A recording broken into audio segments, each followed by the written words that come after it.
Neurodivergence and belly dance. I've had to travel to grow, literally travel, to grow and learn as a dancer. And I have felt the discrimination being neurodivergent of Christ. I'm not saying I'm the only one with a bright light, but when it's of Christ, you're going to be met with some spiritual warfare.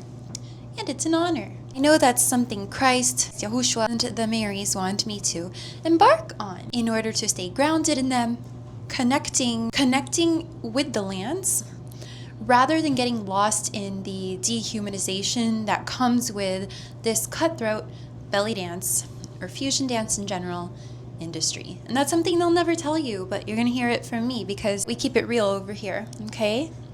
I am 𝓭𝓪𝓷𝓬𝓮. If you've ever experienced adult bullying or ostracization, check out my book. I think you'll really resonate with it, and if you're a dancer, you will especially love it.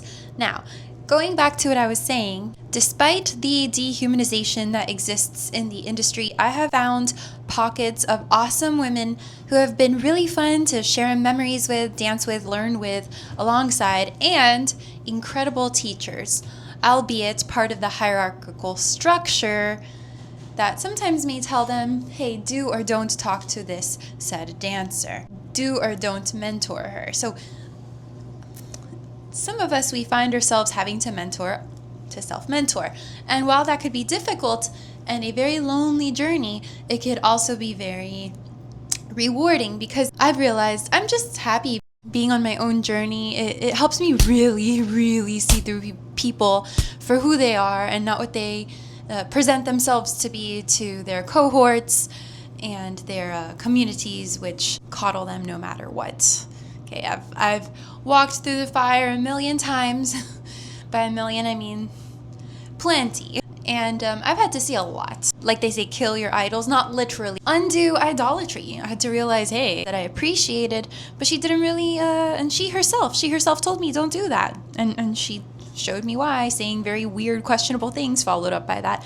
So there is a lot of spiritual bypassing that a lot of dancers are afraid to talk about out loud. And sometimes New Age studios share this space with the more hypocritical women's circles. Now the veil is lifting and a lot of people are realizing a lot of New Age, especially women's circles, but also just warlocks in general. I stay away from those as much as I possibly can. A lot of these so-called circles are just demonic seances and ways of siphoning women's energy when they have pure Christ-like light. Your loneliness is just protection, whether it be workplace mobbing, your family, so-called friends. Dude, you only need to count them with your hand, you know? I like to maintain a safe distance in my sacred secret place, where I know Jesus, Yahushua, is always there, and my practice is going to be good and fruitful, because that's what he's all about. I've learned to perform mostly for women, elders, places where I know for sure that there's more of a chance I'll be respected. Having been a survivor of everything from asphyxiation to narcissistic abuse, I know the importance of bilateral stimulation. I've attempted EMDR therapy, but nothing has been as therapeutic as belly dance. Belly dance can be very healing when not dominated by a toxic, keyword toxic, male industry.